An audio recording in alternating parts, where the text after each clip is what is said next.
when you were around because you were sensitive and couldn't handle them on internet chat?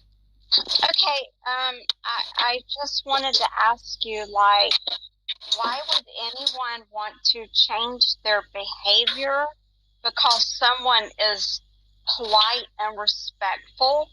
I'm wondering. I want to be taken seriously like everyone else, and I don't want anyone to change who they are because maybe I am a little different.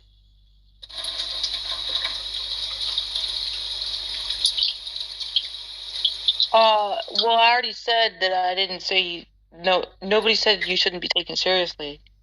It was that we have to be extra polite when you're around and not act like we normally do. That's the social pressure that I felt anyway. But I could have been misunderstanding them.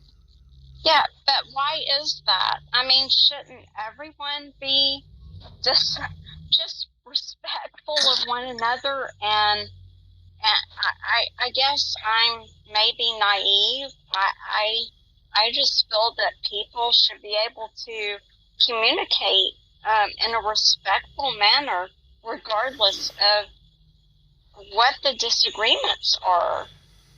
I think normally. No, I don't think that. I don't like that. I don't like that everybody has to always act in a respectful manner. The thing I like about the internet is people have a tendency to say what they're really thinking and feeling more often than they do in real life, and that's what I really adore about this community, actually. And that's great, but can't one communicate what they're feeling and thinking in a respectful manner that does not like go over the board?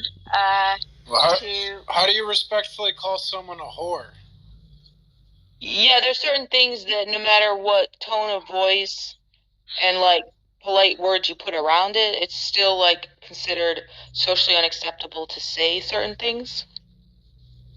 Okay, but can you not? I don't know who just said that, but I mean, can you not call someone a whore in a respectful manner? I don't know. Well, I would not like, call someone that, but that's just me. That if you feel like you need to do that, that's fine.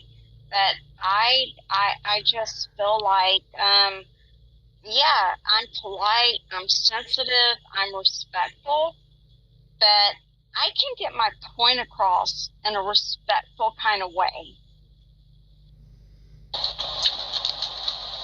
I think you're entitled to that. There's nothing wrong with it. I just don't think it's realistic to expect everyone else to act that way. And there's also a lot of tension in a lot of these subjects, and there's a lot of rivalries and just people that don't like each other, and it's just not always going to be respectful.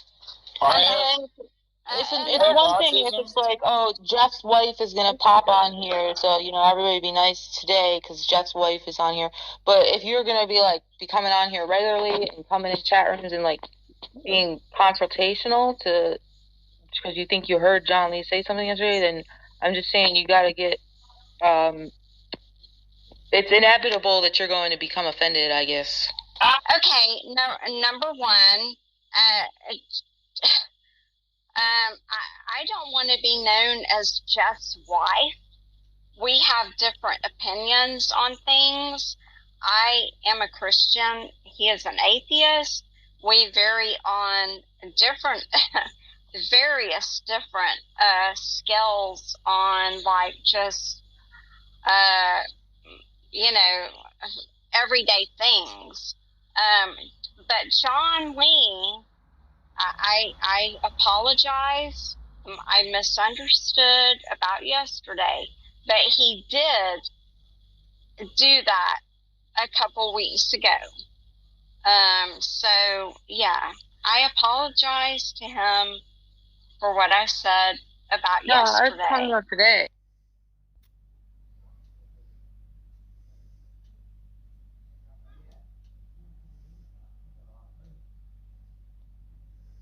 are reproducing, right? Mm-hmm. Black people. Since you want to bring it to black people, okay, I'm gonna play in your game. That by the year 2000, we would outnumber white people. Okay, we would be the major population. Okay, we would be the 65% population.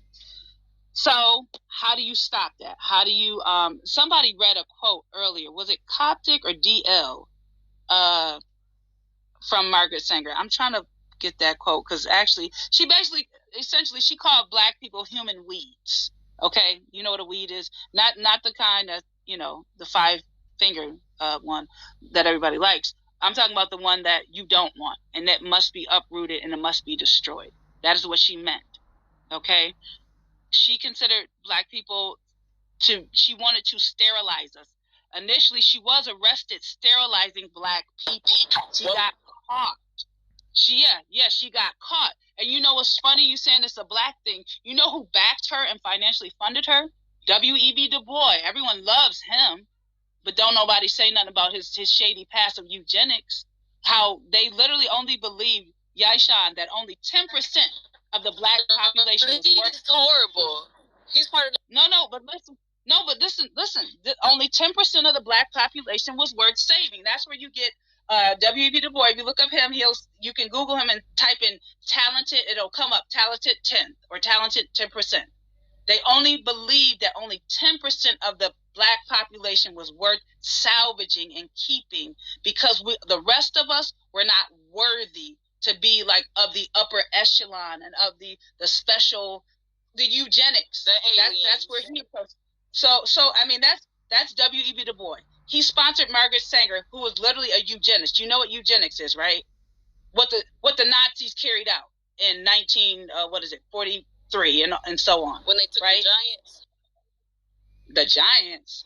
Along with the Jews, they attacked the big bone people, the Giants. The people that are 7 feet tall. Look. Same with the Nephilim. You talking about the Nephilim? We're not gonna go there with any conspiracy theories. We're talking about what he enacted upon the Jewish people. The Jewish people, the mentally retarded people, handicapped people. That is what he carried out. He killed them like they meant nothing, because they were considered nothing. Margaret Sanger adopted the same ideology towards black people. That is why we are the only population. Again, you talk about black this, black that. In the next 10 to 20 years, we will not be increasing. Margaret Sanger was a Catholic. Do you know who got abortion legalized or brought it about in the USA? A Jesuit. Who is a conspiracy theorist? No, it's a fact. Robert Drinan. Check it out. In fact, I'm going one of the rooms and I'll. In childbirth, abortion is one of the I'd say the number one reason why black women are dying in childbirth. And I understand people have genetic issues and so on and so forth, but I would say that would rank in the top 2 or 3 for me as to why black women are having issues and dying in childbirth. Because the ones that I know, they're bleeding to death. They're bleeding out. When you scrape the uterine wall, it causes issues. You bleed nonstop. You're damaging something that was not meant to be smoothed out. Okay, let me ask you something. Because you said conspiracy theory. Oh, yeah, here we go.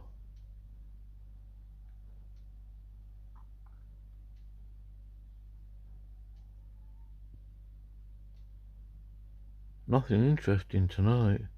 Or this morning, I should say. It's 2:30 in the morning here, Saturday.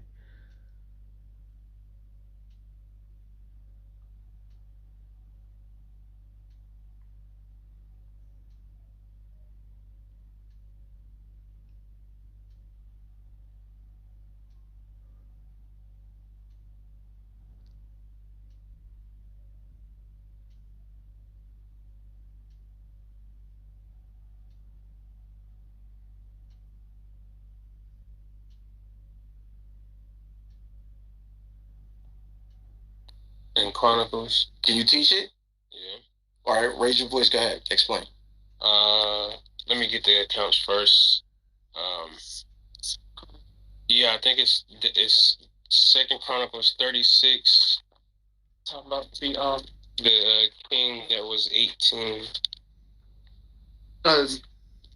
Verse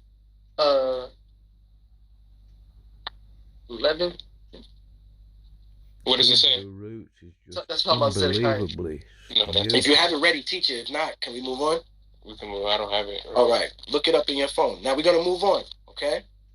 I mean, Now- look at this. When it comes to New Testament manuscripts, we possess about 5,800 of them. What's that? That's 5,800 Greek manuscripts. I don't even want to And they look predate into the printing this press. Hebrew roots. You know what that means? Human beings Nauseating. copied this with their hands. It's as Right. bad as Catholicism. 5,800.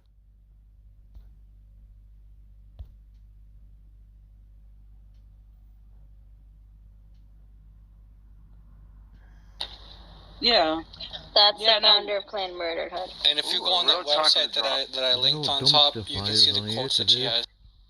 Mm-hmm. Yeah. No. Right. Yeah. Disgusting Okay. individual. Yeah. No. If you look at that. Click on that and look at it. She wanted to kill black people. You don't understand. When people are a psychopath, they would kill their mama if they can get to the person that they want to get to.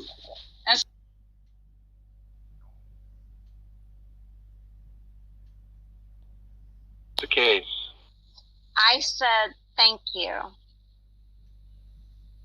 All I said was hopefully she got what I was saying. I don't think there's an assumption there. Can we just be nice to Francis though, John? Like it's over. Yeah, but Let's why? Hey, no. See, Francis? See, this is what I'm talking about. Yeah, I don't want people to just be nice to me. I want to be taken, like, on my own merit. Fuck you, slut! No, not that. Hello. No. Do not do that to me. But with John Lee, hey, thank you. Over it. Yeah, I don't know why it's being rehashed over and over and over again, Francis.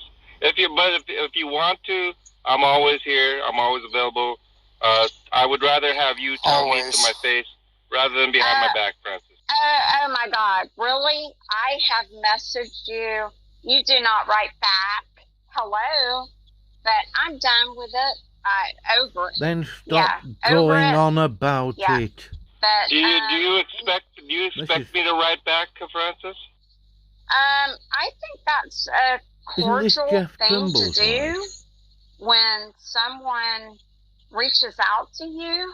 If How I'm much wrong, mileage you gonna get? I mean, I guess you've been- maybe I'm on another planet. Perhaps. Yeah. go on. I'll tell you what, Francis. I get a lot of messages in the back channel, a lot, Yeah. and I reply to every single one, even the Bitcoin people, and so that is what I do. Why do you respond to the Bitcoin people? But well, just to get it out of my little request area, to be honest with you. But once they respond to that, I don't respond. That's fair. I just try to do it. Right? Okay. But in any case, Francis, yes, you're right. Other than that particular reply, I did not make any other replies. I was hoping that would be sufficient for you to get the message that I don't consider communications welcome. But on a public stage, yes, Francis, if you have any questions toward me, I have no problem with that. If you want to confront me, say anything, ask questions, whatever, I'm open to that as well. But as far as the back channel, if I don't respond, it can be understood that I do not want to do so. And I so appreciate that, and I'm so done with you, really. There you go. I'm finally glad you got the message. Yeah. Okay, so can I ask my question now? Yeah. John, so you said that you reject that anybody could be led away from Christianity, right? Like you said that, correct? Rascal, real quick, your mic is really bad. Your mic is hard to hear. Okay, sorry, I'll try. So like you're saying that the experiences, because like that's my experience. My experience were other Christians actually led me away from Christianity. It was what they were telling me that led me away from Christianity. Are you like invalidating my experience? Yes, I don't really. I could care less about what you claim, Rascal, and your little feelies. But as far as Scripture goes, John 10:28 says, "I give them eternal life," meaning salvation. Why would I care about that? May I finish, please? May I finish, please, sir? You asked me a question. I would like to answer you. John 10:28. I give them eternal life, and they shall never perish. No one will snatch them out of my hand. And so I stand upon Scripture, Rascal, rather than your feelings. Where does Scripture say that eternal life is salvation? Wait. I am so my feelings. What do you mean my feelings? Hey, did you hear what that man just said to you, John Lee? Did you really hear what he said to you? You mean did I pay attention to the interruption between my conversation between Rascal and myself? Is that what you're asking, Francis? I am asking, did you hear what that man? Did you hear my question, Francis? Did you hear my question? Did you? Okay, could you answer that, please? Did you hear what? Could you answer my question, please? I am asking you a question. Did you hear what that man just said to you? Yes, I heard that he interrupted a conversation between Rascal and I. That's what I heard. I ignored him. And yes, I did hear his question, by the way. I am talking about what Rascal just said to you. Did you hear? Oh, Rascal. I'm sorry. I misunderstood you. I thought you were talking about someone else. No, I'm asking of course. you. And I did respond to him. Oh, no, you didn't answer my question. You gave me something else that had nothing to do with the question. I'd like to get in line to ask Francis a question when you guys are done. So, John, my question was, are you invalidating what you're saying, my experience? Right? Because you said you don't think anybody, any Christian, can be talked or led out of Christianity by a Christian. By someone else. That is correct. Right. But it's literally my experience that the reason I was led out of Christianity is because of other Christians. Oh, yeah. I understand that's your claim, Rascal, right? Okay, that is your opinion. Okay, John, am I permitted to reject your claim, Rascal? Actually, you just have no reason. I'm just wondering what the justification is for you to reject it. I do have reason.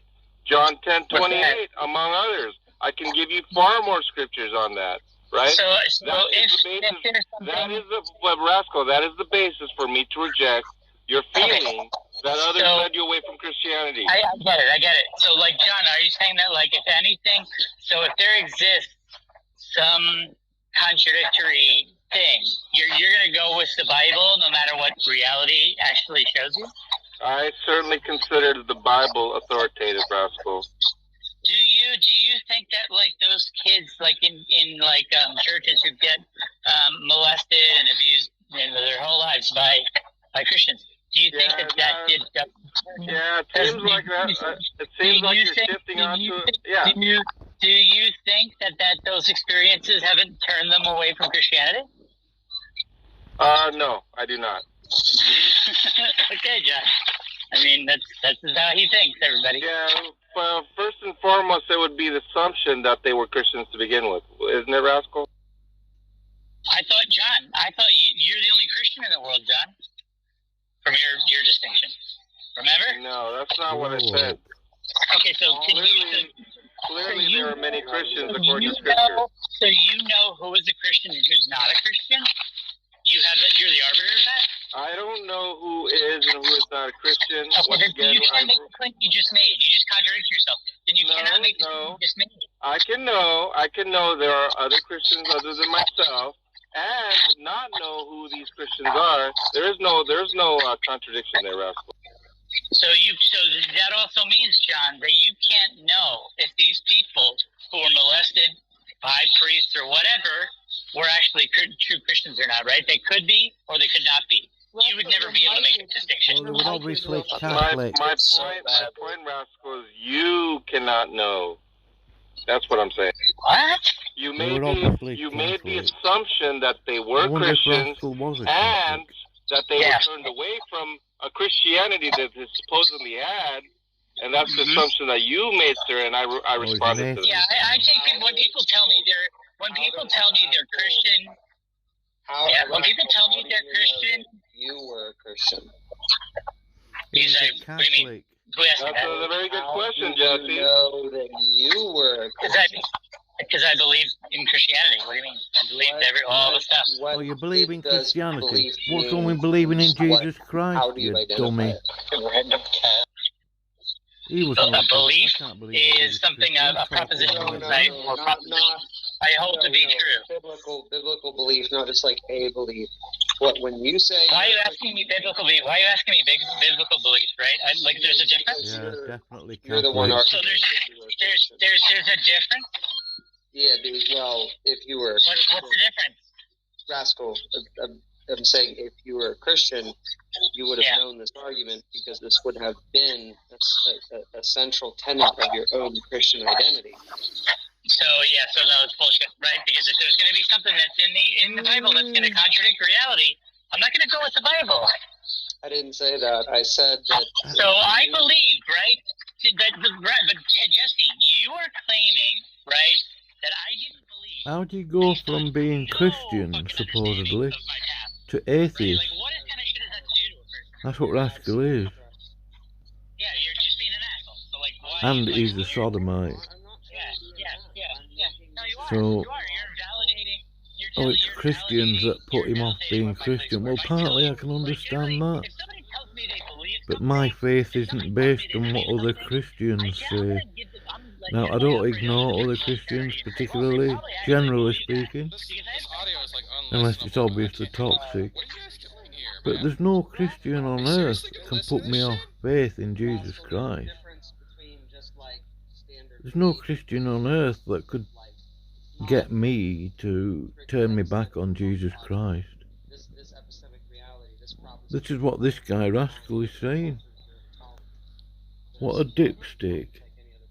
He was a Catholic. I've noticed.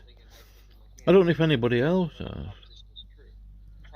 But a lot of atheists are actually ex-Catholic. I wonder if there's some sort of statistic on that. And Catholics aren't Christian anyway. I've never thought they were. Are you organizing a chain shore or something? Hope this is going to be a dumpster fire, though. So Jesse, that's his mic. He's had that mic for like ever. I don't really give a fuck what it is. I just I want it to fucking stop. Because everybody wanted to. You all fucking want it to stop too. It's true. Hey Tom, are you triggered by something? Yeah, of course. So I think we could have a happy medium ground on the topic and agree that people can wholeheartedly believe that they fit a certain standard, but they might not have fit the standard. It's kind of like when an employee gets let go from a job, or an employee is no longer there.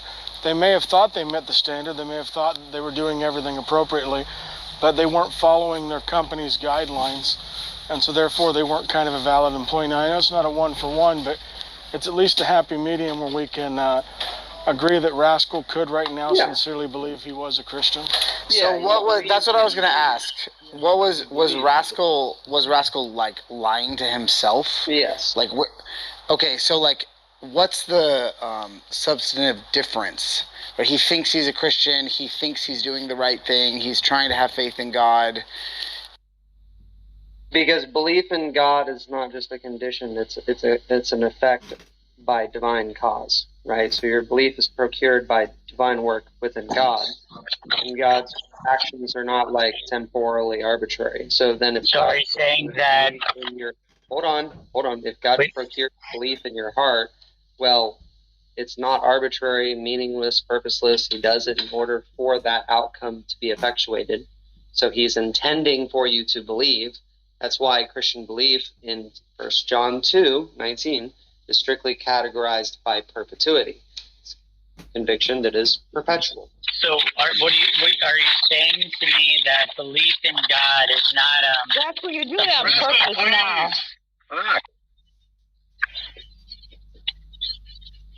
What am I doing? You made the mic sound worse than it was before. Okay, can you hear? Am I coming through okay or no? Your mic is docked. I'm curious, Rascal. Are you like outside? Because like I'm outside with I'm in the studio. my bunnies and yeah. And I'm like, I don't have that much background. It sounds like you're rubbing your mic against sandpaper. Yeah, try to like say a few things and then mute like immediately after. That may cut down some of the noise.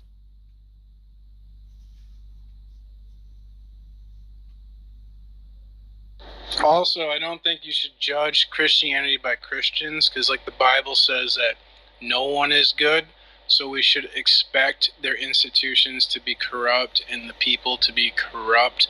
You should judge Christianity by Jesus. Right, but the issue is what's happening when someone thinks they have faith, but they don't. They're like, God is letting them deceive their own heart, but still accept Him. Yeah. So that those people aren't saved because deep down they don't believe. Yeah. Well, why would it matter to you, though, Charles? Why would it matter to me? Well, suppose I become a Christian right now and you guys convince me, but then deep down in my heart, maybe I won't be because I'm tricking myself. That's a serious issue. What makes you think I could convince you? I'm not saying that you would convince me. I'm saying suppose I become a Christian right now. Apparently, according to you guys, it's possible that I could think I'm a Christian, but I'm not because I'm deceiving myself in some way. Why is this guy singing? What the fuck? You can't. I don't think you can believe in God based on reason. It has to be a faith thing. So just believe in it for no reason at all? Yeah, just believe in God by virtue of the absurd. That's correct. By how absurd and how much it doesn't make sense? I should believe in it for that reason? Jesus. Believe in it because you have faith in it, not because there's like it's a logical argument. No, I don't think you have to throw your logic out the window. Yeah, shouldn't there be some logic? Because like, why shouldn't I be Muslim then? You have to throw your logic out the window. There's certain logic. It's current. It's just why aren't you? Ultimately. So, for example, okay, go. Christianity is going to ask you to believe things that are illogical or offensive to reason, like how the eternal God became a finite human being is a contradiction. That's not illogical, and I could prove that. Yeah, there's no logical problems in that. Let Jesse present some of those, but there's nothing it's a contradiction. Hey, can we mute the guy fucking singing? Yeah, mute the guy who's singing, whoever's singing. Yeah, I got muted for talking for 15 seconds, and this guy's being allowed to sing. Okay. So, number one, the Christology is not contradictory. You have some Christological models that can be contradictions. The closest you can come to logical contradiction concerning biblical theology is going to be the Trinity. That's the closest you can come, right? I don't think that it's successfully accomplished. Nonetheless, like, that is a concession. I'm not going to sit up here and tell you, like, oh yeah, there's absolutely no reason that anyone would have for thinking that there's logical contradiction in the Bible. No, certainly not. But that's the closest you're going to come. Okay, well, I don't know. I don't know where you think you're going to get just being flat out dishonest. Like, everyone knows there's contradictions in Christian doctrine, so, I mean, good luck. Okay, well, look, I literally just gave you my opinion, and then I'm also willing to argue it. So, like, if you come at me hard like that, where you're just like, well, I don't know where you think you're coming from being dishonest, then you're just being a dickhead. So don't be a dickhead, okay? Because I'm not being a dickhead. You're being dishonest. You know, yeah, you know it. I know it. Everybody knows it. Bring up an example of contradiction. Let's go. Square up. I did. The eternal God, the Father, becomes finite human being. That's a contradiction. The Father doesn't become anything. You retard. Jesus is God, dude. Yeah, not the Father. Did you say the Father? The eternal God becomes a finite human being. Did he say the Father or not? He said the Father. He said the Father, which shows he is the Father, and he isn't the Father. It's another contradiction. Okay, you're a retard. Jesus is not the Father unless you're a modalist. No one's saying Jesus is the Father and not the Father at the same time. Look, here's the thing. In Christian theology, there are potential models of the incarnation that can have possible contradiction, but there are several that don't. There are models of the Trinity that are logical, and there are models of the Trinity that are not logical. What the Christian is telling you is that we're giving you the data set that we have. Here's the conclusion we're arriving at. We're not claiming to be able to fully, us being finite people, encompass an infinite God and explain to you the infinite. I mean, that's ridiculous. No Christian is saying that.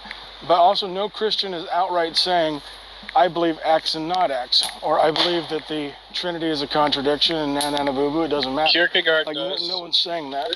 Kierkegaard says it.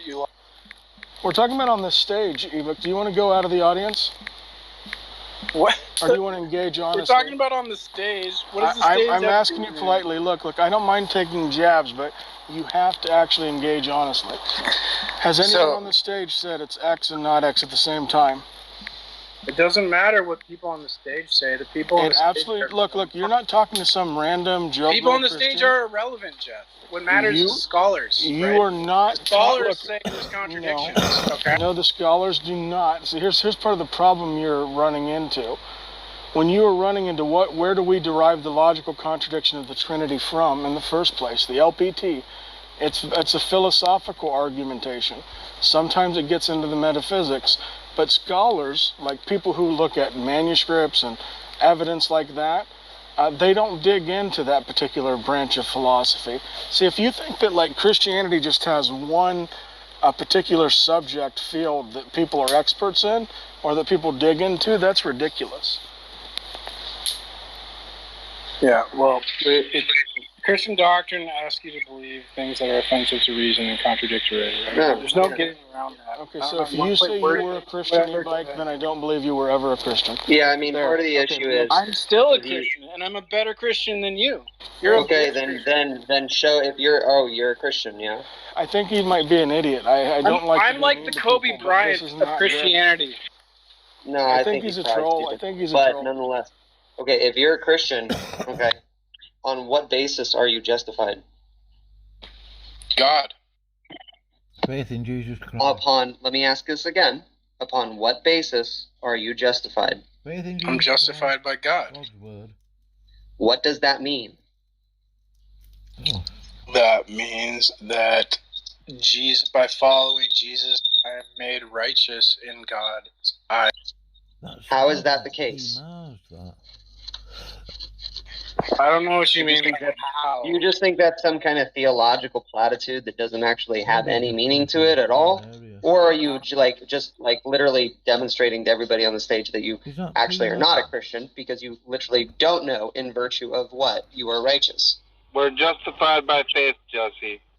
Yeah. And how is that the case? Faith in what? And why is that saying? I'm justified by God. Jesus Christ. That doesn't mean anything because you could say, have an atheist or a non-Christian say, I'm justified by God. What does that mean? It was actually a very my friend. I'm asking you to define what you mean by that specifically because you're the one coming at us saying Christianity is retarded because it asks you to argue illogical things. And then I was charitable enough to say, okay, well, the Trinity is the closest thing you're going to get to any kind of LPT, logical problem or contradiction. Right? I was being charitable to you. And now you just keep saying things. I'm asking you simple questions that are not complex, and you have no idea how to answer them. So please, pick up your game. You're a liar. Okay, that's a really good argument. Okay, I agree. We're not asking you boo-boo. That is what we have devolved. Yeah, you're not asking me simple questions. You're asking me complicated shit. Because No, I'm not. No, I'm not. Literally any serious Christian that's actually a Christian of conviction, number one, doesn't just say, I, as a Christian, Christianity tells you to believe in illogical crap, right? Because they don't believe it, right? If they thought that was actually the case, they wouldn't be a Christian by definition because they would have to admit, I believe in illogical crap. Yeah. Number two, literally the basis of your own justification is Christianity 101. Read Ephesians. Read Ephesians. A 12-year-old in Sunday school knows that. Christian. Okay, here's the thing. I looked at who you're following. I think you're a troll sock account. I think you're here just to rile up Christians, just to be a contrarian. I'm saying what I learned from Soren Kierkegaard. Do you have a problem with Kierkegaard? He said some dumb stuff in the chat the other night in a room that I was in as well. So do you think, I don't know. I think he is probably trolling. So do you think Kierkegaard is a troll? Because all I'm doing is repeating what I read Kierkegaard Look, Jesse's giving you some Bible basis. Is Kierkegaard a troll? Dude, he's a troll. Just kick him. He's a troll. Kick him. Look, How am I a troll? Okay. All right, I'll move him to the audience. He can come back up if he wants to engage with the questions, and if he wants to not troll and just say, "Hey, I'm an atheist." You can come out as an atheist in this room, and we can have a conversation, and you can be critical. Godless said it was okay to argue, so come back up, argue your own position. Boy, this is a fun stage. While I was away, did any atheists justify how they can trust their moral intuition? I'll justify it as soon as you justify indentured servitude for homeless people. I wouldn't need to. What? Why? Well, why I mean, would do I? they get I'm access wondering. Yeah, I'm wondering where you get your moral intuitions from, and how can you trust them? I mean, obviously, you think indentured servitude is immoral. Where do you get that from? Yeah, because it is. Can you ask the question again? Matt, I'm saying, obviously, you think indentured servitude's immoral. I'm asking, where do you get that as an atheist, and how do you know your moral intuitions are trustworthy? Oh, it just boiled down to I wouldn't want to be enslaved. I can empathize with people who are enslaved, therefore slavery is wrong. Okay. So someone else just might disagree with you. And It sounds like a preference. it's an opinion, right? My opinion. my morals are not. I don't. God, I don't claim absolute morality. Well, do you So think the it's moral an opinion, propositions are true or false? isn't it? Right. I couldn't hear you over Matt. What, Godless? Sorry, I didn't mean to interrupt, Matt. I was just saying, if you think moral propositions are true or false, what makes them true or false? So you have like some standard other than your opinion, independent of God, or you think it's true just because you prefer it? I mean, I base my morals on empathy pretty much, so it's not objective. Every case could be different. But yeah, I do think slavery is wrong, but I don't think it needs an objective grounding. Okay, so today there's more slaves, and we're not talking about indentured servants. We're actually talking about slaves. There's more slaves than any time in human history. There's more laws against slavery than any time in human history. So apparently, some people do not think slavery is wrong enough that they are okay with breaking the law or looking past the law or looking past human rights to simply own slaves. So my question is, maybe their moral intuitions in an atheistic world is right and yours are wrong. Yeah, but what's How the would you per know cap? But Matt, what's the per capita? Because that's what's actually going to matter, not the raw numbers. Well, it doesn't even matter. It doesn't look. It doesn't follow. It wouldn't matter. Well, It it does doesn't- because it is a moral asking. trend. I'm just No, the per asking- capita is way more important. Well, actually, because see, you know why it wouldn't matter? Because today we have scientific technology in which farm equipment can harvest a field in a matter of hours that would have took days in the 1800s. well, right, a lot of these people are in sex slavery. That's so Let me it's not finish. really. Yeah, exactly.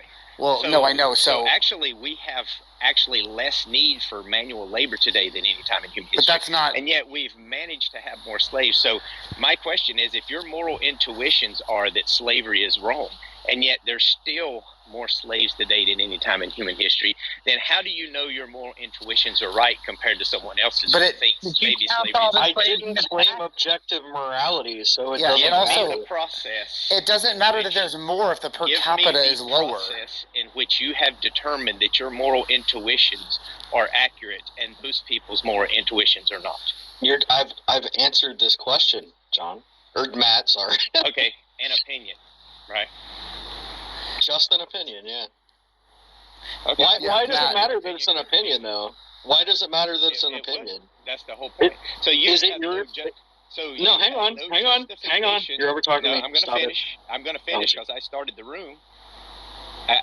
You have no justification to I think God does. complain. You recall when I first started asking John about what he means. I just happen to have an objection that I can't even justify against it. Where does That's your it. morality come from, Matt? So That's his silly. I just just want to jump in and say one thing, and I'll get out of your way, Matt. But his position is actually self-refuting. Go ahead, Godless, because I just wanted to know. But you can. His position is actually like self-refuting because he's like, well, I want we should treat each other how we want to be treated, but like other people are okay with slavery, and he doesn't want because he doesn't like it. He wants them to obey him and treat. So he doesn't want them to treat people the way they want to treat people. He wants them to treat the way he wants them to treat. Exactly. So I didn't articulate that very well. Well, I have a question for Matt. Well, hang on a minute. Let me respond. I didn't necessarily say that everybody should follow my moral whatever imperatives. I just said that that's what mine are. He asked me how I justify them. They're justified on an opinion. But the point is, Matt, how could you justify your moral standards without using an opinion? Well, I would say my moral standards are justified in God. God is the ultimate standard of morality, and that's where it comes from. That way, so it's not our opinion. When God says God's opinion, it's his opinion. Yeah, it's his opinion. Right? Is it God's opinion that slavery is wrong? Hold on, let me finish. When God says, "Do not oppress people," that is not our opinion that oppression is maybe okay in some senses, unjustifiably. It's always wrong to oppress somebody for unjust reasons. So that is not an opinion from mine. That is not opinion of Johnny's. That is not an opinion of Scorpions. That is what God has said. That is what God has established. But it is your opinion. Matt, you're begging the question. You would have to demonstrate that God exists for this to be absolute. It doesn't even matter. It would still just be based on God's opinion. You would just agree with God's opinion. That's irrelevant, though.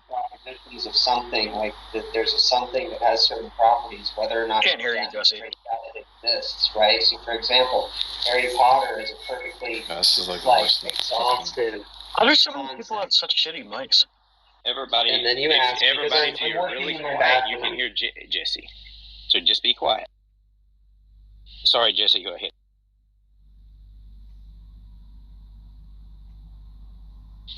Can you hear me, Jesse? I tried to quieten the room so they could hear. Oh, sorry.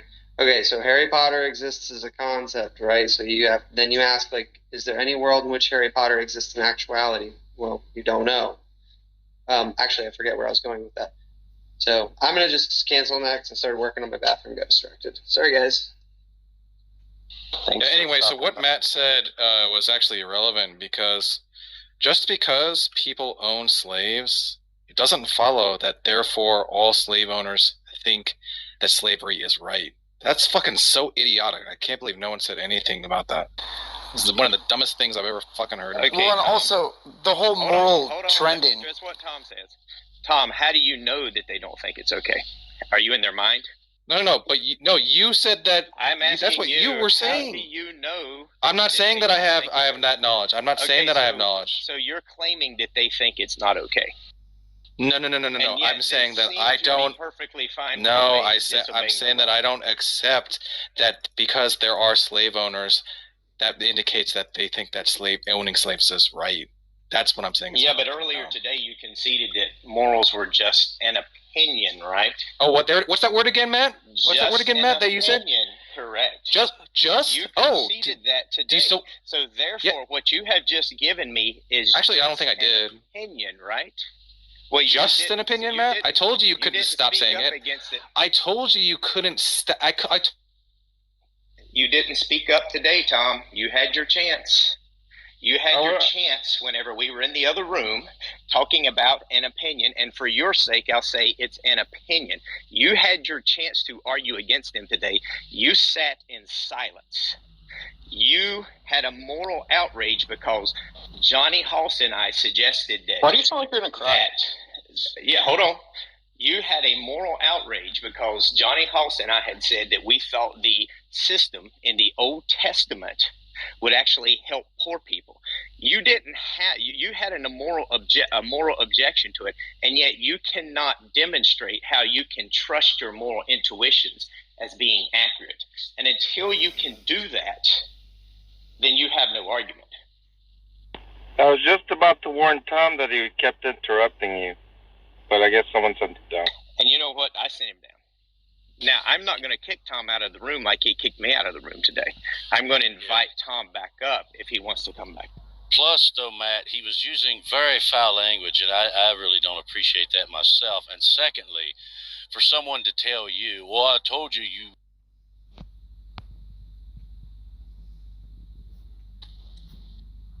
Well, it's very interesting. You guys who kicked Johnny down?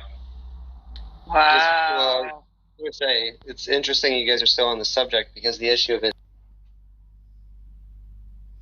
Oh, the room ended. Oh. Oh dear. Who entered the room?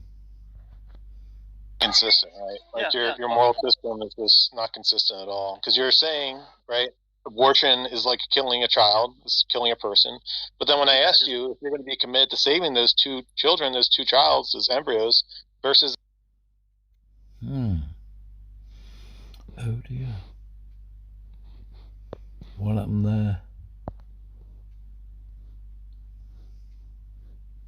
Well, the room obviously ended.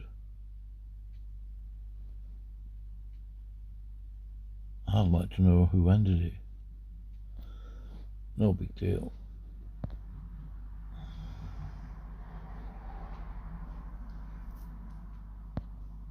When he was saying something. So I left the room open. I created the room today, left it open for an hour in which I was the only mod wanting atheists to come in there.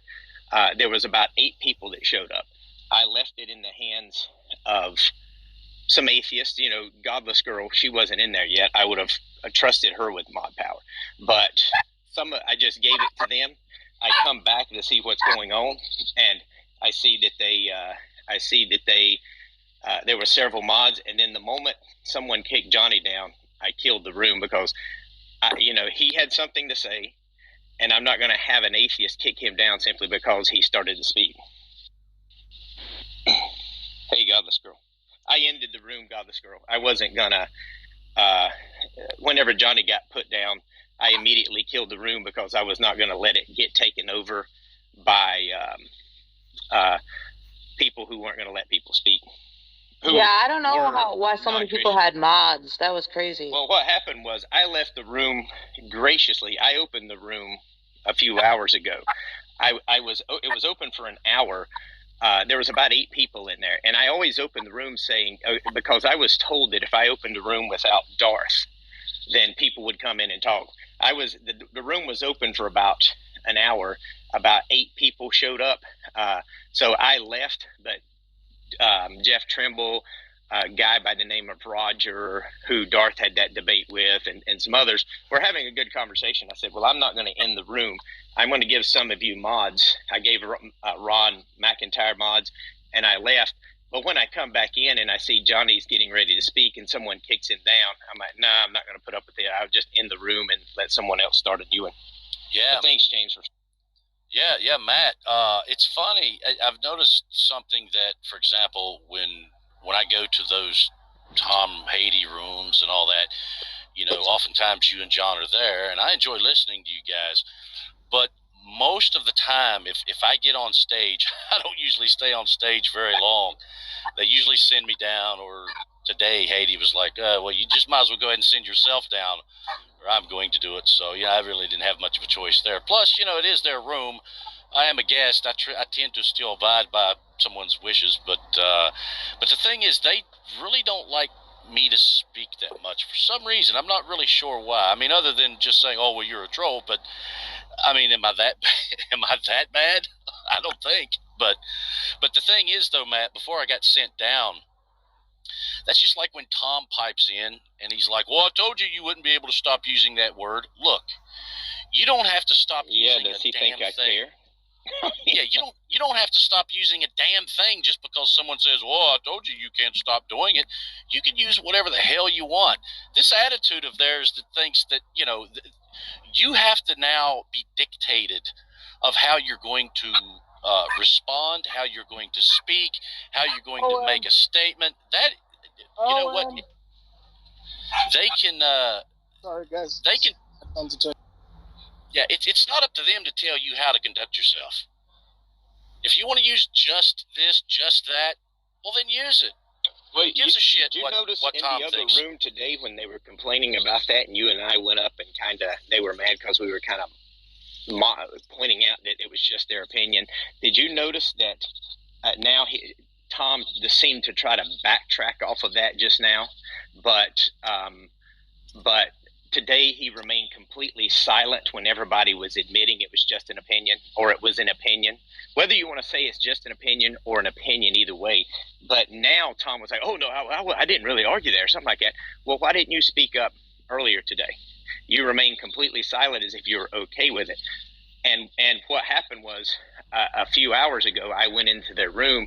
Someone started bringing up indentured servitude again that you and I were talking about last night, which stemmed the whole controversy with Converse last night, and then in the other room, because they had, someone had heard about it and brought it up in the other room, and that's what stemmed the whole controversy. So today they were asking me more about it, and Tom Rabbit kept insisting, "Oh, you mean slavery, don't you? You mean slavery?" I said, "Nope, I mean indentured servitude." And he said, "No, you mean slavery." I said, "Nope." And then he said something about "you dishonest POS" and kicked me from the room. So then he comes in here and thinks that he's going to, and that's what made me open this room and say, "Atheist, how do you know your moral intuitions are trustworthy? Or your moral intuitions are trustworthy because," and that's what I wanted an explanation for. No one was able to provide that. All of them are forced to admit it's just an opinion. Just an opinion and nothing more. So, that's it. I mean, I don't have a problem with that, but don't get all mad because I happen to use just in front of an opinion, and that's all you got. If you want to, you have your moral outrage because of what you and I have said and what others have said, but you have no justification for that moral outrage, and that's what I wanted to point out in that other room. Well, I got news for them. Now that they say they do not like hearing the just before the word opinion, I'm going to use that every time now. Yeah, I'm going to do it every single time. That's what I started saying.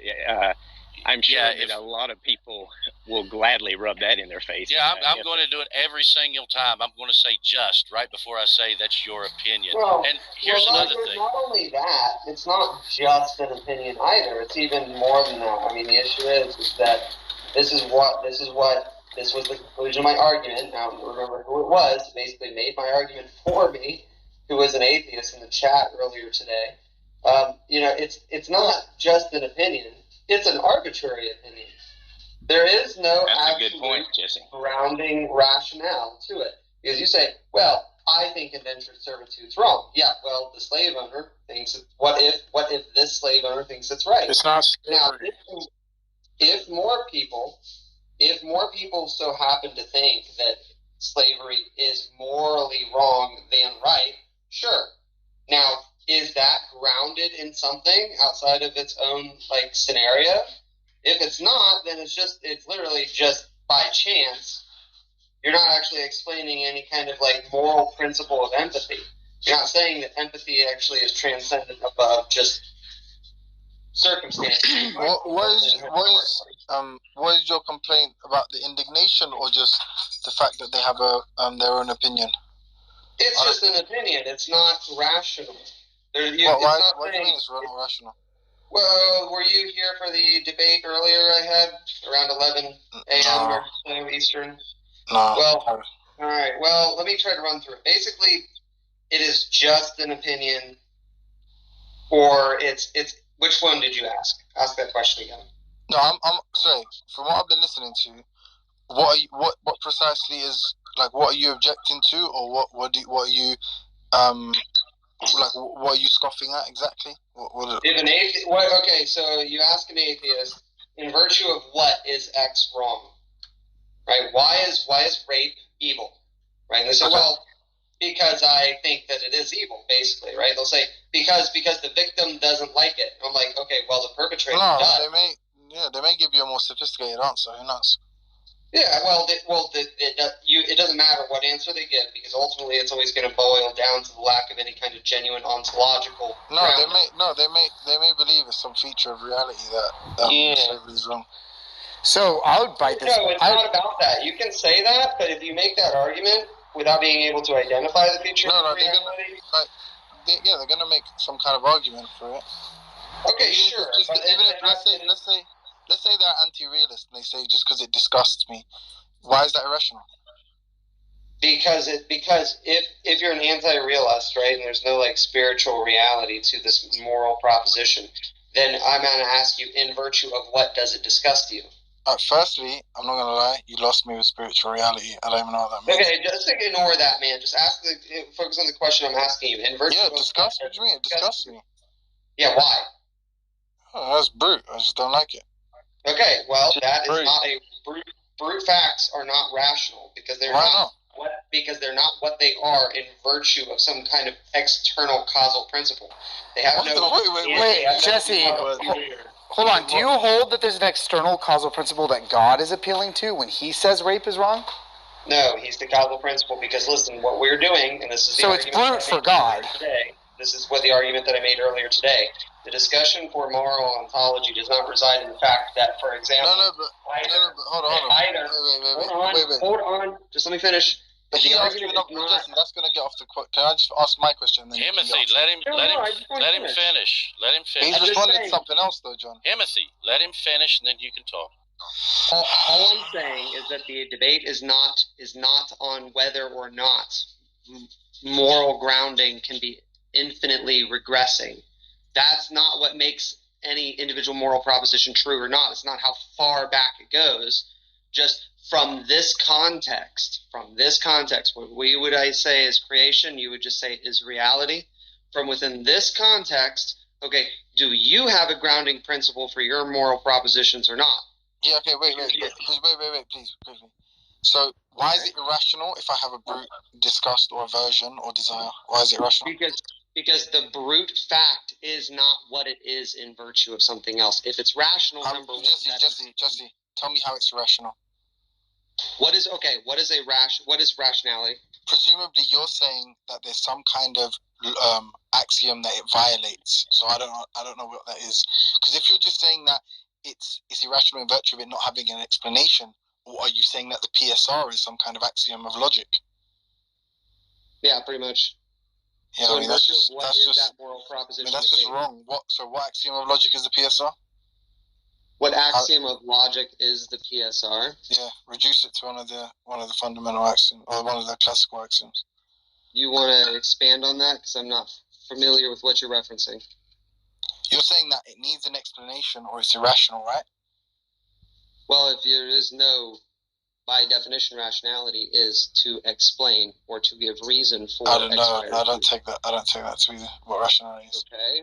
Well, for something to be irrational, you tell me what rationality is. Yeah, in this context, I take it to mean that you're saying that it violates some kind of axiom of logic, right? So it's either contradicting itself. No, I'm not. Then I don't know. What do you mean irrational? So then you're just giving of logic. So you're just giving your opinion on what you think is rational, just arbitrarily. No, it's not about what is rational, Timothy. It's not about that. I think you're missing. That's what you said. You said if I have a brute disgust, that you're saying that's irrational. Why? Because I say, if I ask you, why is it disgusting to you? Can you give me a reason? Yeah, I don't know. If you don't know how many marbles are in a jar, are you irrational? Okay. No, Timothy, you're not understanding what I am attempting to convey to you. Marbles in a jar is an issue of epistemology, not rationality, because rationality. What do you think of not having an explanation? Wait. Look, if you keep interrupting me, dude, then you're not going to understand my position, because I already feel that you are not understanding my position. Sorry. Okay, look, knowing the number of marbles in a jar is not an issue of rationality, because that's just an epistemic fact. You don't know. Okay, so there's nothing for you to reason concerning if you've guessed the number of marbles in a jar, is that a rational guess or is it an arbitrary guess? Apart from I'm saying down to the single digit, not oh, well, this is a really large jar, so it looks like 10,000, right? I'm saying like down to the number. Is that a informed answer, or is it arbitrary? Does it follow from me not having an explanation for why I have a particular desire that there is no causal factor? No, it's not necessarily at this moment. Okay, Rationality. Yeah. Rationality, you can say is causal, right? So, like, if I don't accept that definition. Where does it say that in the definition? Said you could. No, to say something is rational, right, is equivalent to saying something is logical. To say something is rational means that there's some like contradiction entailed in it or something, or it's completely incoherent and it doesn't have any meaning. So if you're using the term irrational, like in virtue of what is it? There's no logical contradiction in me saying that I want to walk up to the wall and bash my head into it. Okay. Does that have anything to do with logic? I mean, no, but why is that irrational? Is it rational? Why not? You tell me why not. I'm asking you, Himothy, is it rational? If you want to commit suicide, yeah, it seems like a pretty good way of going about it. Okay, then it would be rational. Yes, exactly. So it's concerning if that is a means to a particular end, then it's rational, because what you're looking for is the certain effect and the cause. Okay, so is the act inherently irrational? Wait. My question was specifically just you bashing your head in the wall. If you just walk up to a wall and you just bash your head into it, without any consideration of intent or goal or objective, is that rational or not? But then moral claims are just relational to the goal. Yes, there's not inherent. Yeah, so you just contradicted your own position. Because if I want to commit suicide, I ought to commit suicide. It ought to be good for me to commit suicide. I don't agree with that. It's only in relation to a goal. No. All moral propositions are relational. Yes, but we're not just saying that all moral propositions are just relational entities, bar none, in the sense that, like, well, then, if I want to, like their intentioned entities, right? So, like, I want to die, therefore, in order for me to achieve that end, I ought to bash my head in the wall. No, that doesn't follow. The point is that you can't say it's objectively moral. Yeah, no, sorry, just to be clear. I'm saying you cannot say that is moral at all. Okay. You wanting to commit suicide, right? And just because the bashing of the head in the wall is the means to that end, doesn't mean that has anything to do with morality, because it's in fact, positive morality. Can't say it's positive morally, it's negative morally. Yeah, I wholesale reject everything that was just said, but that isn't my point. Isn't my point either. I don't think the person's moral or immoral because they desire to bash their head into a wall. What I'm saying to you is, you know what? Let's just wrap it up, because I think people are going to get involved. You're just basically saying you feel like it's irrational, and you're just going to apply some kind of idiosyncratic definition of it. So what does it mean to be rational then? It means that what it means to be rational, not inherently moral, is that it is reasoned, right? So it has a reason for the effect, right? The effect has a cause. Okay, so let's say a brute desire is irrational because it doesn't have a reason. That's what you're saying, yeah? It doesn't have a cause, correct? Yeah, okay. I don't know what that's not the definition. For example, in virtue of what is it that brute desire? Is it what it is in virtue of something else, or is it just randomly what it is? There is no anterior. Yeah, I don't know, bro. Like, the definition of brute is that it doesn't have a reason. So I don't know why you keep appealing to a reason, because that's what we're investigating. And most common understandings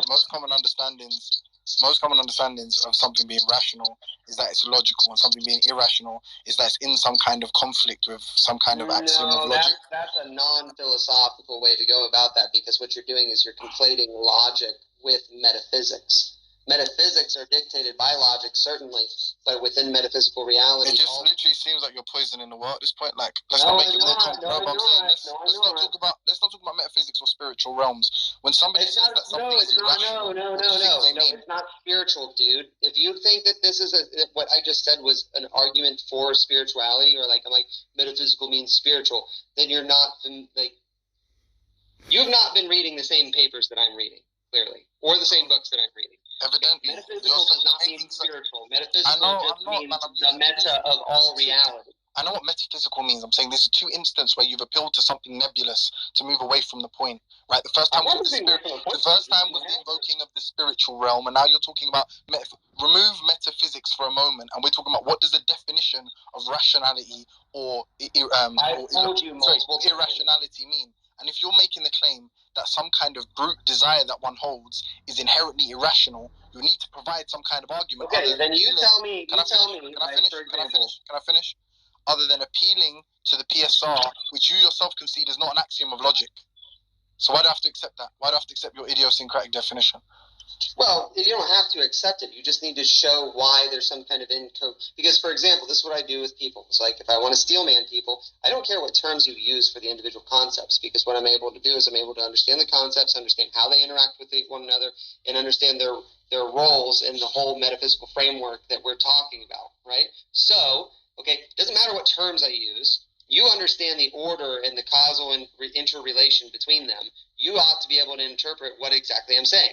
So I'm just saying logical possibility, and I've explained this, and you're just refuting it just because you want to be hard-headed. If I say, for example, logical possibility entails if you have a logical violation, something like a square circle, right? That's like something like saying like left is right, red is blue, right? Or you can say, or the right Trinity, is not.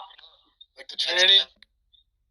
So we're not going down the Trinity route. I gave you a concession earlier, E-Bag. If you want to have an intelligible conversation, we'll do that later. Thanks, man. Regardless, that is the point, is that logic prescribes what metaphysical possibilities can or cannot do within the metaphysical realm, which is both physical, right, all empirical reality. I can say, then rationality is meaning, teleology. And I ask, is there teleological intent in me bashing my head up against the wall? If there's not, it's irrational, because there is no rational end, right? It doesn't operate as a means to an end. Same thing, primitive facts or emotions, right? There's nothing that caused them to be there. They are not what they are. Just to reconcile it. So you're saying it's not irrational. You're saying it's not rational. I'm not saying it's like in order to be, for example, irrational or rational, there has to be a objective identified that you're saying I'm either trying to pursue or... Yeah, so you're just saying it's not rational. That's what you're saying. You're saying it's not rational. Yeah, irrational. You're just saying there is no rationality to it. Yeah, I can see. Yeah, I don't mind. I'll accept that. That's fine. That's fine. I'm just saying you could even irrationality is the same thing as rationality, just on the opposite end of the spectrum, where there's an objective identified, and you're saying, based upon this identified objective, I'm going to do everything that I can to frustrate. Yeah, but to say the reason I'm saying this to you, just to be clear, the reason why I was objecting, I wasn't being pedantic. But if you say someone has a brute desire or a brute aversion to something, and you say they're being irrational, that's to say that they've contradicted themselves in some way, or they're inconsistent. But I can just feel like a way, I can feel something, and you can argue that, well, that feeling is fundamentally or is not inherently, rational or irrational. Maybe I'll grant that to you. That doesn't seem problematic. If I was arguing specifically that it was irrational, if I said that, then I apologize. I misspoke. I'm saying irrational. I'm saying there is no rationality to it, right? There's no application. Yeah, there's no inference. I'm not making an inference. I agree. What would the problem with it be, though? That's what I don't understand.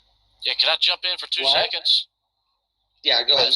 Are you just merely scoffing? That's what we're saying. What X? I can't hear you. Are you just merely scoffing at the idea of a brute desire? Am I scoffing at it? A brute aversion. Yeah. No, that's perfectly valid and legitimate. I'm just saying, nonetheless, that if that's what that is, it's not rational, it's not reasoned. There's no problem with that. If you just randomly, for example, if you just want to say, hypothetically, you prefer apples over oranges, and then you literally, even if you had omniscience, the omniscience of God, could not give a reason as to why you prefer apples over oranges, right? That just means that that's an rational preference. There's no problem with that. That's just what that is. No problem. Yeah, hey, Yeah. Sorry, Jesse. I just got to run. I was going to say to James and Matt, Yeah, Matt, sorry your room got all haywire and chaotic there. So many people became mods. I think everybody was a mod in that room. But nonetheless, I hope you guys start more rooms. I mean, when you guys go to these other rooms, I follow because I like listening to you. But I much prefer that you guys start rooms. I wish you would do more of that because I like your rooms. And lastly, I'll give you a little bit of heads up here, Himothy and X. I mean, dealing with these Calvinists, I mean, they're so, they think they're so, so smart, matter of fact. They're very hard-headed. It's hard to deal. It's hard to argue with them. I feel your pain, so I just wanted to say that. Wait, they think they're so neat.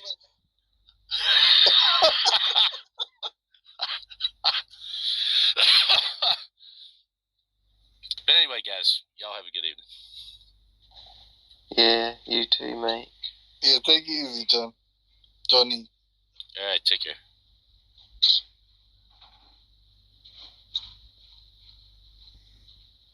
Yeah, so basically the summation of that argument is that what essentially the conclusion of that is that it says, okay,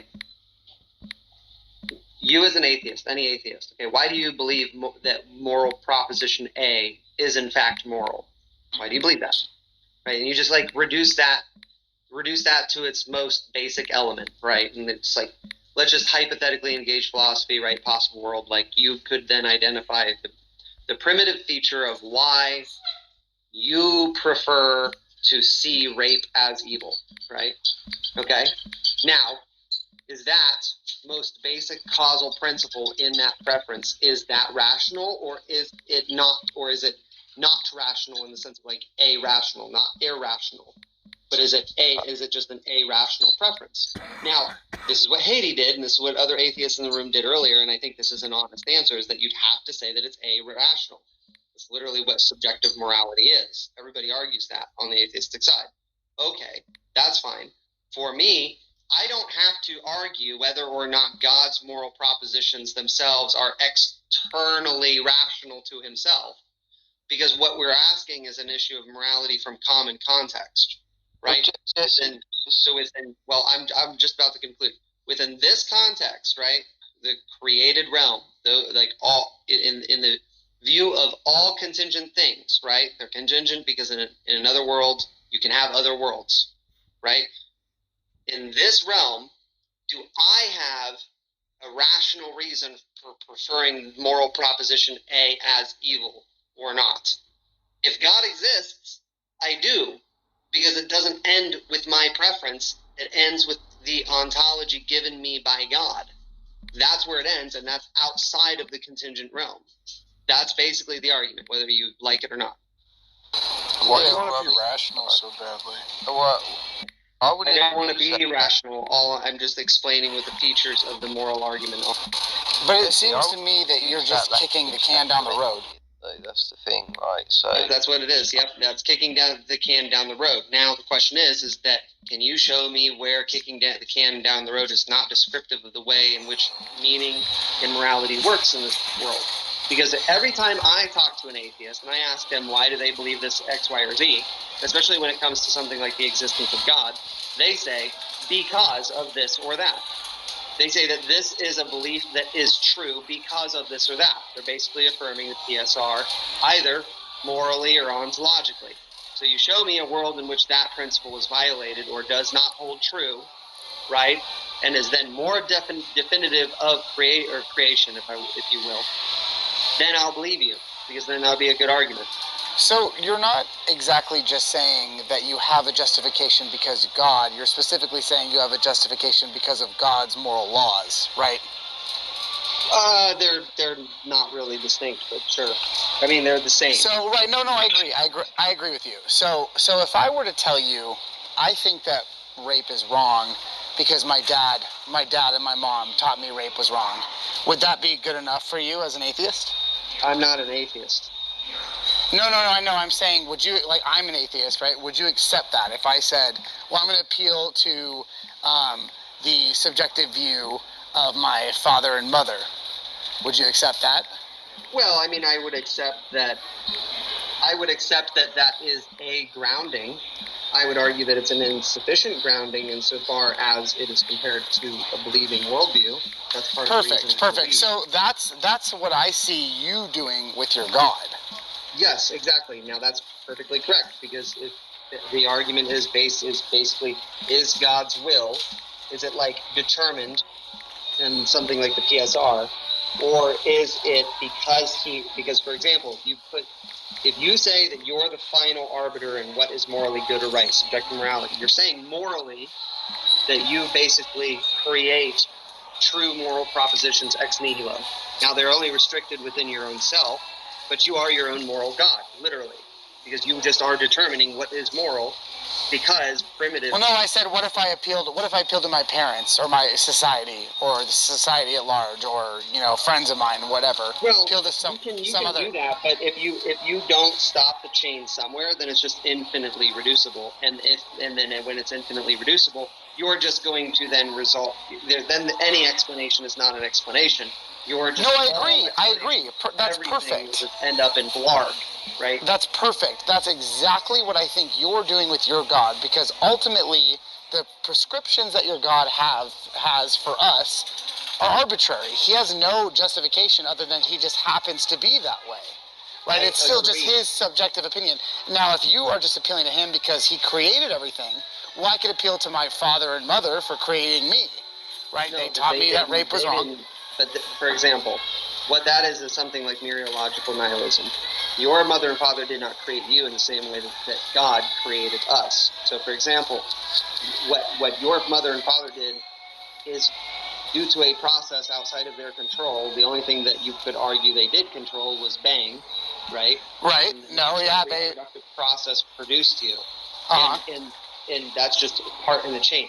God being the grounding principle, for example, is far grander than just like nature versus and or plus like nurture. It's saying that God is the literal, actual, ontological grounding for all things that exist, that such that he brings things into being that were not. Romans 4. So that is so to whatever degree of comparison you want to say, well, there's grounding principles in this reality, whatever those degree of ontology, those relations are between two different things, one is what it is in virtue of something interior to it. God is greater than that relation, because that kind of a grounding relation can only exist in God, because things come from him out of nothing. Like all things, both abstract out of nothing. Concrete. Right. That's just to say, so there's no reason for the arbitrary prescriptions that God has, right? For God being opposed to homosexuality, right? For God not wanting the Israelites to mix fabrics or eat pork. Right? It's all arbitrary.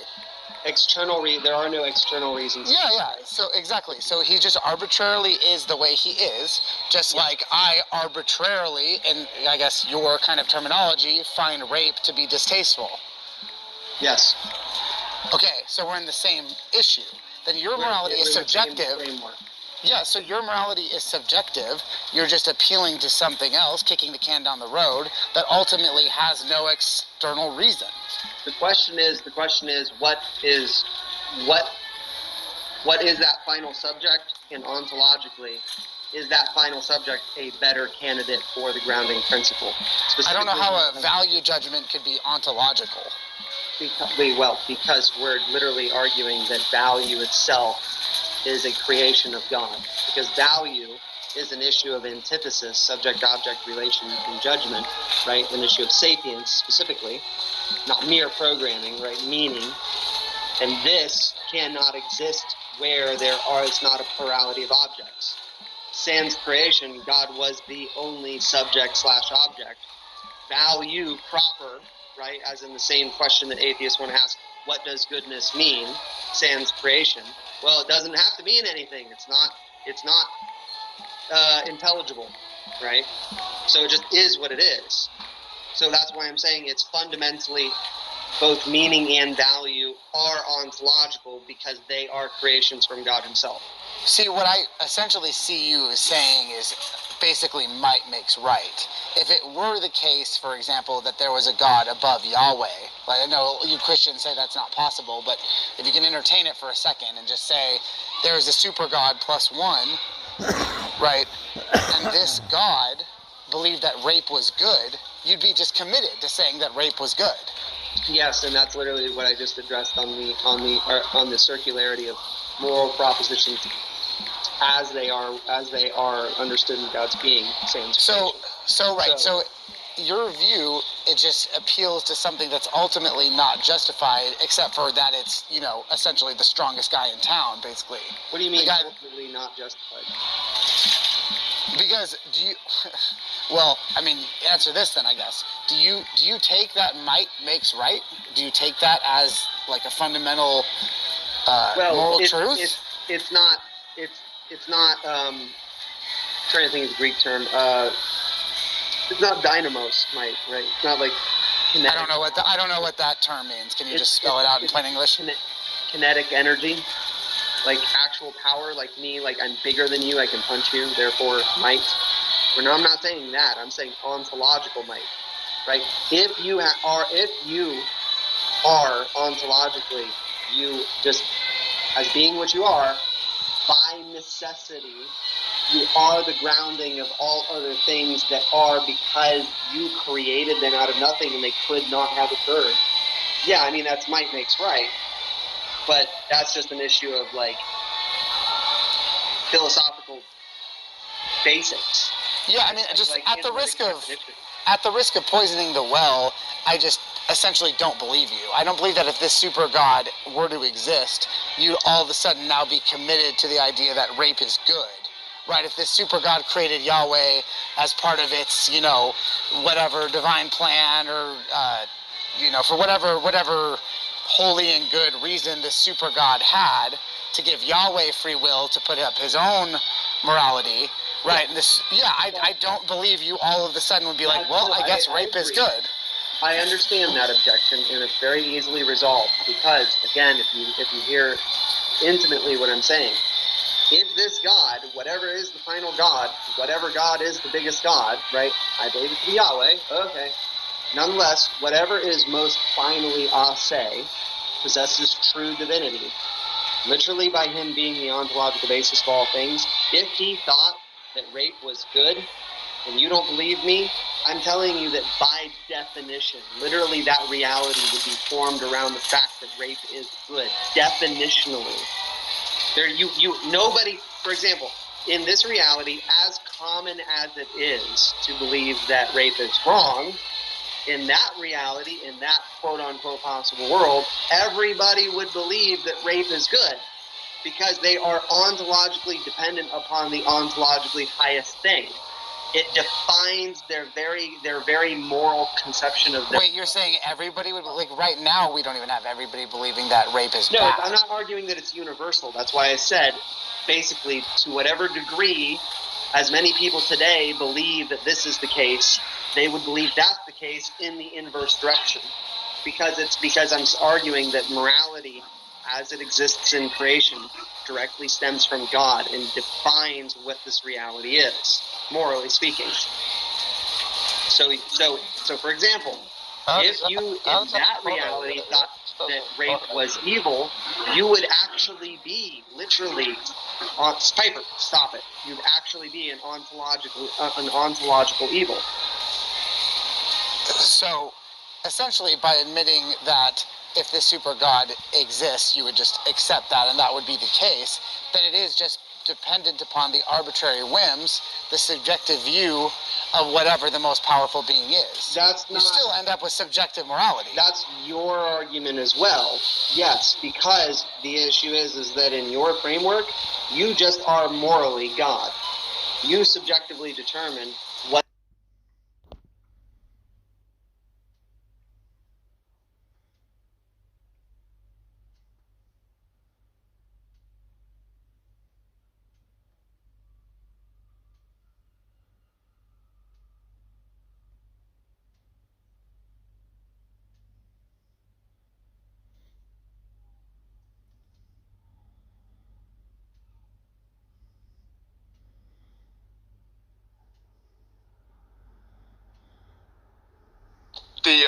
the perspective that I have, so it's difficult to come to a commonality with a question like this. Yeah, it sounds like what you're saying is there's some kind of proprietary notion you have here of a combination of qualitative and quantitative metrics by which you are labeling better, and it has the constitutive of this is some type of notion of self-sufficiency and ability to grow and all of that. And I mean that's fair enough. That's fair enough, but you know, I wonder sometimes, right? Like, there's this. You've heard of this concept of brain drain. What do you mean by that?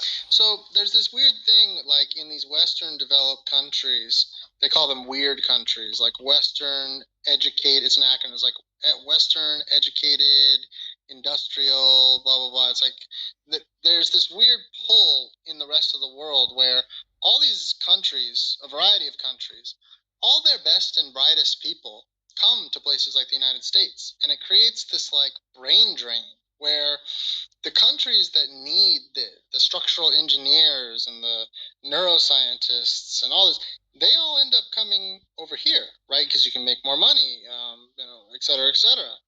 But I wonder what you think of how, like, whether or not some of these, and I can understand going in and getting an education somewhere or whatever, but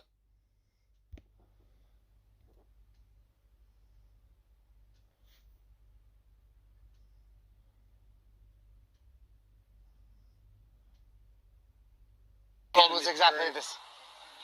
What's up? Are you materialists? More of a dualist. Like I said, I'm not super philosophically sound on all the exact terms and stuff, but from my understanding, more of a dualist. Like I believe that our conscious experience is a real thing, but it's an emergent property of the physical. But that the physical is ultimately underlying. Okay. Well, let me. Okay, so the emergent property is the immediate effect, the cause being all the physical, underlying, environmental, and genetic. Okay. Yeah, so that I believe is determined. Yeah. Okay, so if that's the case, then you would be the exact same view. All I'm saying is that if you say this, okay, the moral propositions you affirm will either result in one thing or another. If you argue your parents, you shouldn't actually argue your parents, because that is actually, because I'm asking, remember, the context of the question I'm asking is why do you hold this? And ultimately it just stems to, well, it's because of something within myself or outside of myself. And you say it's outside of yourself, it's no more meaningful to point to your parents than it is to point to the dirt, right? Because ultimately your parents are just a byproduct of the dirt, causally speaking. You see what I'm saying? So that's why I'm saying, why do you hold these individual moral propositions? You can answer either way. Yeah, picking the parents is arbitrary. I grant you that. What I'm saying is, what God is doing is arbitrary, and you're pointing to Him and saying, well, He created everything, so I'm just going to point to Him because I'm sure He's smarter than me. He's stronger. He's the one that's going to send me to heaven or hell anyway, right? It makes sense to do all this. But I'm saying, with all of that, it's still subjective, because I don't... You there? I think you got muted. Sorry. Yeah. Like I said before, I grant that this may be poisoning the well, but I do not believe that if the super God was revealed to be true, you all of a sudden would believe that rape was good, if that God believed that. No. I'm again. So it's subjective. There's not an actual reason, right? You're just picking. I'm not. That's never been my position. I'm not arguing that it is, like, for example, morality is subjective if God is included in the framework that we're discussing. When we're discussing whether or not moral propositions are rational or not, we're talking within our common context. You say that there is no God. I say that there is a God. That's a dissimilarity. That is not the context in which we are debating either morality being objective or subjective. Okay? If you want to include the question of God and then just say, oh, well, then in your framework, morality is still subjective because it's just dependent upon the ontologically ultimate. Yeah, subjective is mind-dependent versus objective is mind-independent. Okay, but, well, no, I'm not just saying that. If you just say that, right, and I answer... I mean, that's what the terms mean. But if I answer yes, well, that's fine. But if I say yes, it's subjective, and I'm familiar with that. I'm just saying, if I say then yes, I'm subjective, one of the premises to me agreeing with you on that issue is that God exists. You wouldn't affirm that. Okay, so you would not agree to the conclusion of the syllogism because you deny one of the necessary premises. That's no, but that's not relevant. It doesn't matter. No, Look, it is. I'm granting your God exists for the sake of the discussion. Well, that's okay. In that case, then it's fine. Then my morality is subjective, but that's not my argument. That's not the argument I'm making with you. The argument I'm making is saying... Wait, are you just granting that it's subjective? Because then there's nothing else to discuss. I've been doing that. I've been granting that it is subjective from the ultimate sense of all minds that do exist. Okay, then we don't have anything. Then we don't disagree. Then we're fine. Disagree. Most Christians say that morality is objective. If it's objective, right, then I'm speaking within your context. I'm coming to you, the atheist, who denies that God exists, and I'm saying morality is objective to you, who does not hold the same premise that I do. Is it clicking yet? Because I don't know how to explain that any simpler. These are differing syllogisms. Okay, morality will either be subjective or objective, dependent upon whether or not God existing is one of the premises in that syllogism, because it alters the syllogism. See? No, that doesn't. What I'm saying is, regardless of whether the God exists or not, morality is subjective by definition. Okay, ultimately, yes, I know, but that... Okay, then we don't disagree. You're only talking about one syllogism, which just, without qualification, just includes all minds. Look, I gotta get dinner ready here. I don't think we disagree too much then, if that's what you're gonna conclude, but I'll let some other people talk for now. Okay. But have a good one. I'm not trying to hog up. No, you're fine. I'm gonna give you a follow even, because I need more Christians to argue with. But yeah, I've been doing this for like 20 minutes longer than I even should have, so I'm just gonna go on mute.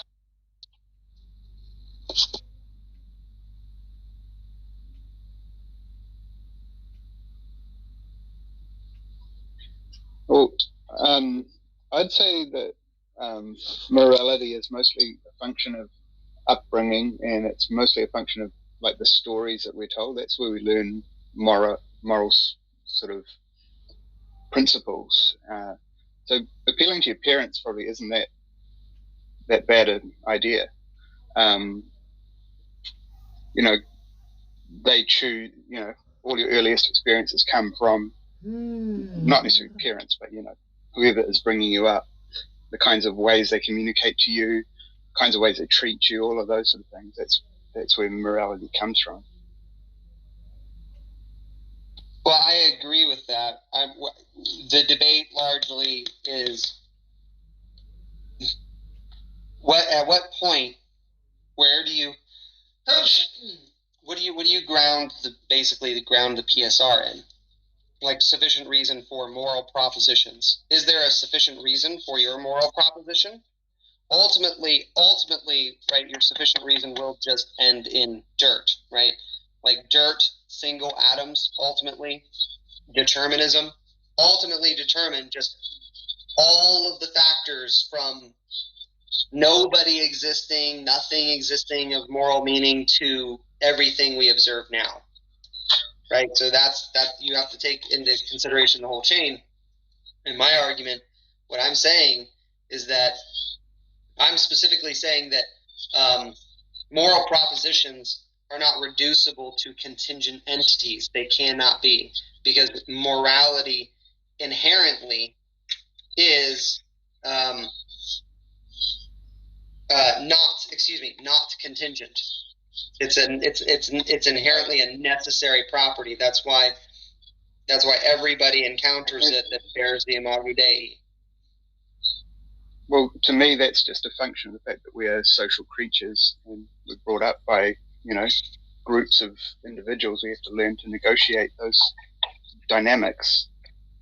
I can't see what you're attaching your I can't see what you're attaching your objective principles to. Like, you've got a set of stories that you believe that are written down in a certain book.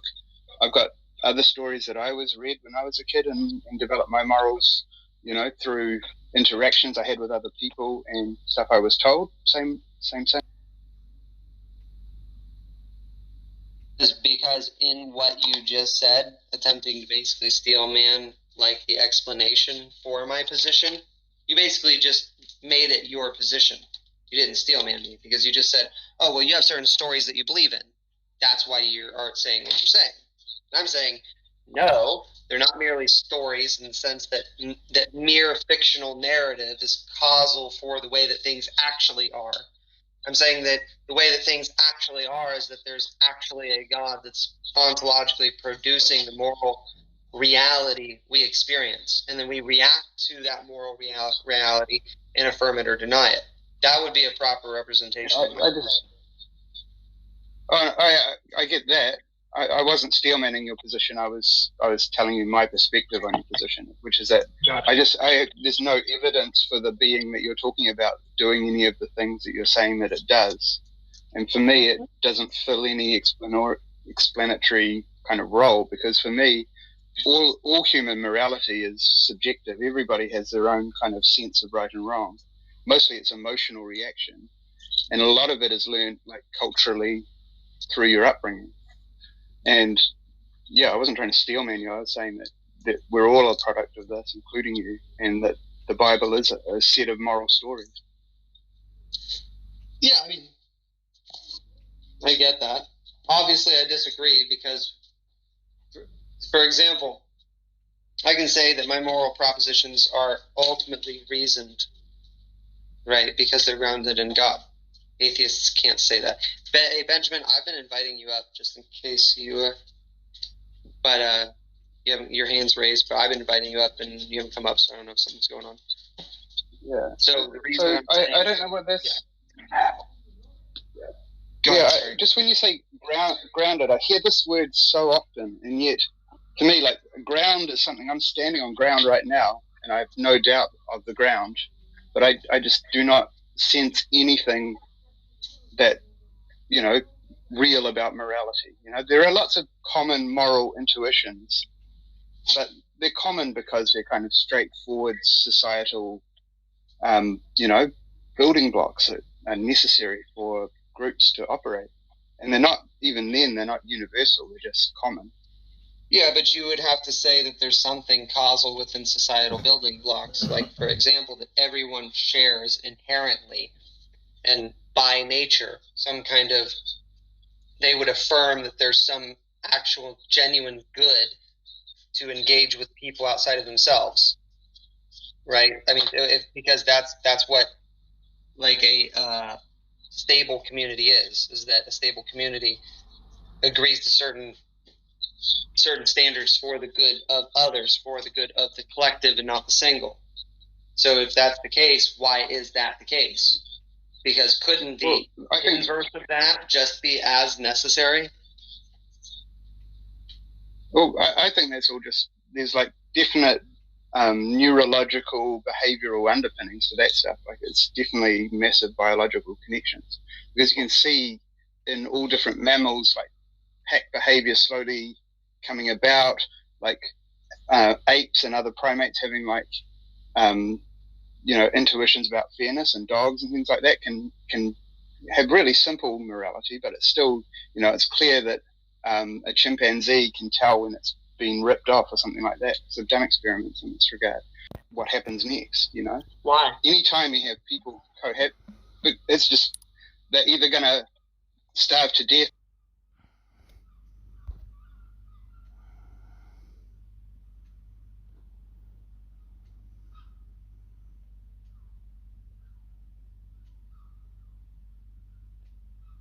Unfortunately, as soon as the abortion discussion started, it was already male dominated. There was no, it was probably pre-suffrage, 1920s. Like it was probably before, you know, Elizabeth Cady Stanton, and this idea of abortion as a political topic is seriously a man thing. I'll want to say something that I also want to give Edwin, anybody.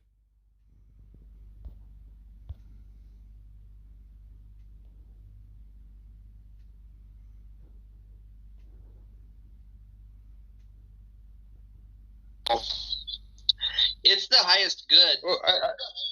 Well, hold on. I'm saying, you're following me. I'm saying it's you. If you, whatever the highest good is for you, You How Yeah. instead of accepting to be the victims, they focus not on sports, not on entertainment. They focus on education, on science, and stuff like that.